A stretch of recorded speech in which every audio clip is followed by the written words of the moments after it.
rare earths and minerals and lots of other things all over the world, but in particular Ukraine. We're doing very well with regard to Ukraine and Russia.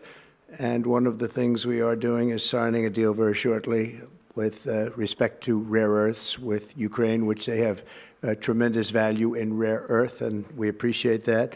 And we spoke yesterday with, as you know, President Putin and President Zelensky, and we would love to see that come to an end, and I think we're doing pretty well in that regard. So hopefully we could save thousands of people a week from dying. That's what it's all about. They're dying so unnecessarily, and I believe we'll get it done. We'll see what happens, but I believe we'll get it done. Today we take a very historic action that was 45 years in the making. In a few moments, I will sign an executive order to begin eliminating the Federal Department of Education once and for all.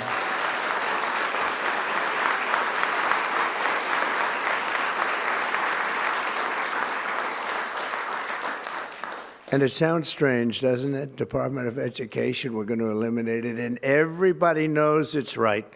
And the Democrats know it's right, and I hope they're going to be voting for it because ultimately it may come before them. But everybody knows it's right, and we have to get our children educated. We're not doing well with the world of education in this country, and we haven't for a long time.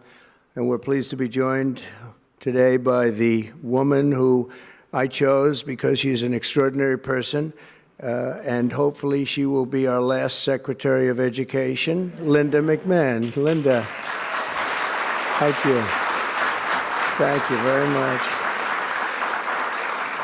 That's another interesting statement. It's an interesting opening, right? But it's true, and people, it's been amazing how popular this has been. I tell people that this is what I'm doing today, and they say, oh, it's about time. Everybody says it. Republicans and Democrats have said it. They're all saying it. Also with us are some terrific people. Governors Greg Abbott. Greg, thank you very much. Governor Ron DeSantis, thank you very much, Ron. Mike Braun, congratulations on your victory, Mike. That was a big one.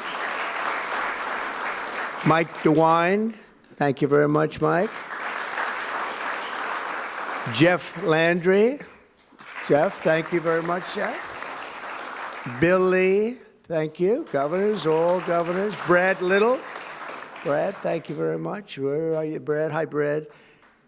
Jim Pilan, thank you very much, Jim. And Kim Reynolds. These are all people very interested in education. And I even see Dan Patrick over there, my friend Dan Patrick. We're joined also by Representatives Tim Walberg and Virginia Fox, Rick Allen, Michael Rulli, and again, Dan Patrick. Thank you very much, Dan. You've been a great friend of ours.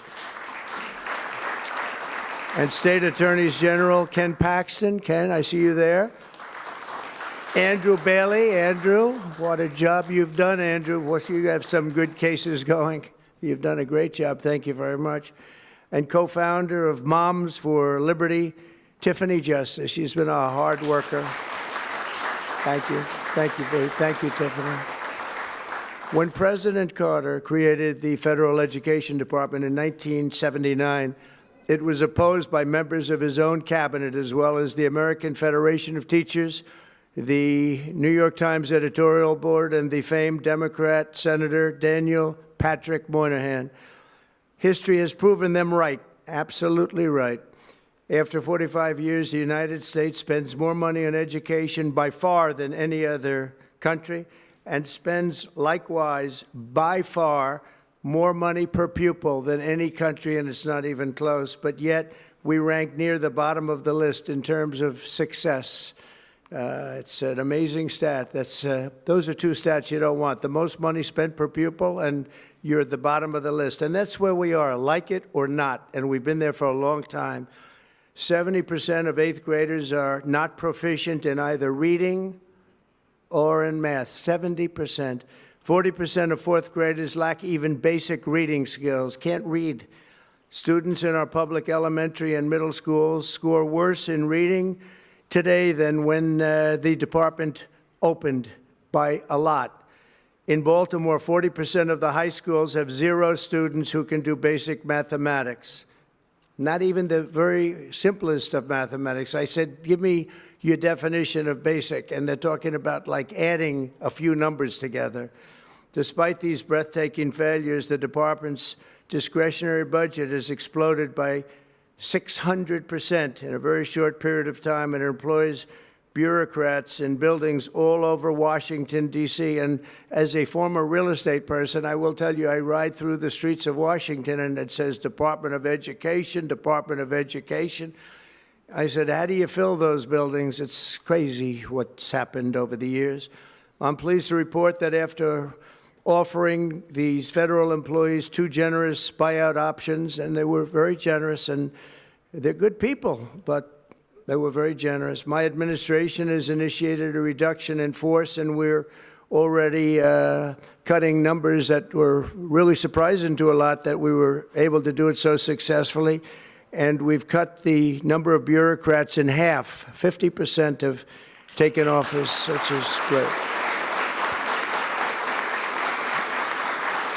Thank you. Under the action I'm taking today, a small handful of Democrats and others that we have employed for a long time, and there are some Republicans, but not too many, I have to be honest with you.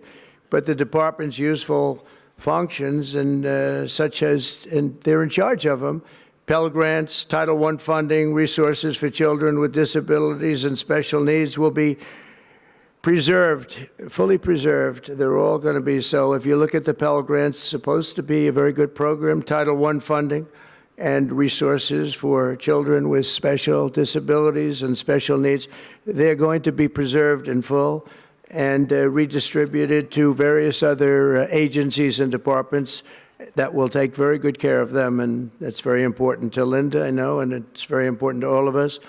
But beyond these core necessities, my administration will take all lawful steps to shut down the department. We're going to shut it down and shut it down as quickly as possible. It's doing us no good. We want to return our students to the states where just some of the governors here are so happy about this. They want education to come back to them, to come back to the states, and they're going to do a phenomenal job. You know, if you look, Denmark, Norway, Sweden, I have to tell you, I give them a lot of credit. China's top 10. And so we can't now say that bigness is making it impossible to educate, because China is very big. But you have countries that do a very good job in education. And I really believe, like some of the governors here today, from states that run very, very well, including a big state like Texas, but states that run very well are going to have education that will be as good as Norway, Denmark, Sweden, and those top, Finland, those top countries that do so well with education. I think they'll do every bit as well. And what do you think about that, Governor? Do you agree? I think so. Ron, do you agree? I think so. Florida? Iowa? That's right. I really believe that. They'll be as good as any of them. And then you'll have some laggards, and we'll work with them. And we can all tell you who the laggards will be right now, probably, but let's not get into that. But we'll work with them, and we're going to make them, they'll do a job. I think they'll do a job, and they'll go to sections of the state. For instance, New York, you'll have a Manhattan, and you'll have a Suffolk County, and you'll have Nassau County, and you'll have Westchester County. You'll do 4 or 5 or 6 of them. You have upstate New York, and those counties, I think, are going to do very well. And I think ultimately Manhattan should do very well. But we'll break it down into sections, and I think it'll be really, really good. And they're going to be probably the tougher ones, but I think they have a chance to do really well. But we're going to be returning education very simply back to the states where it belongs. And this is a very popular thing to do, but much more importantly, it's a common sense thing to do, and it's going to work. Absolutely, it's going to work. And I can tell you from dealing with the governors and others in the state, they want it so badly. They want to take their children back and really teach their children individually. Probably the cost will be half, and the education will be maybe many, many times better. So we look forward to this. I want to just make one little personal statement. Teachers, to me, are among the most important people in this country, and we're going to take care of our teachers. And I don't care if they're in the union or not in the union. That doesn't matter.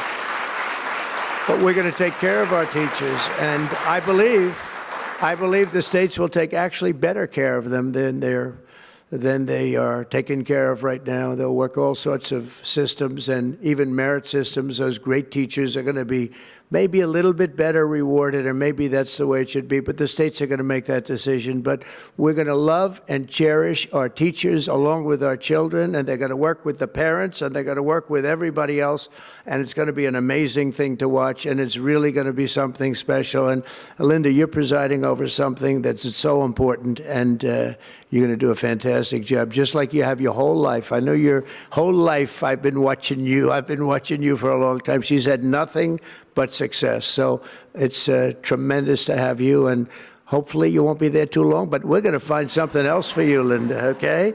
So this will conclude what we are talking about with respect to our most cherished group of people, and that's our children. We want to have our children well educated. We want them to love going to school. We have examples of it. Look at those beautiful, bright-eyed faces. They are so smart. They're so smart. And with that, I'm going to come down, and we're going to sign a very important document, and we're going to be on our way. People have wanted to do this for many, many years, for many, many decades. And I don't know, no president ever got around to doing it, but I'm getting around to doing it, so thank you very much.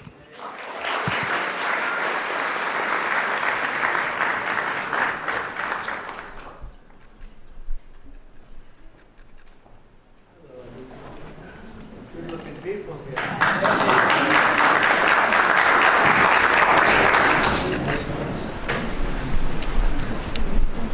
Should I do this? It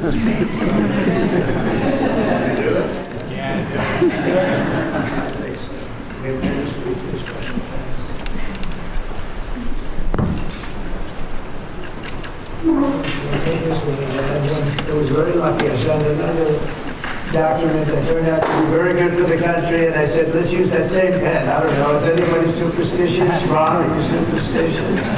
Let's use that same pen.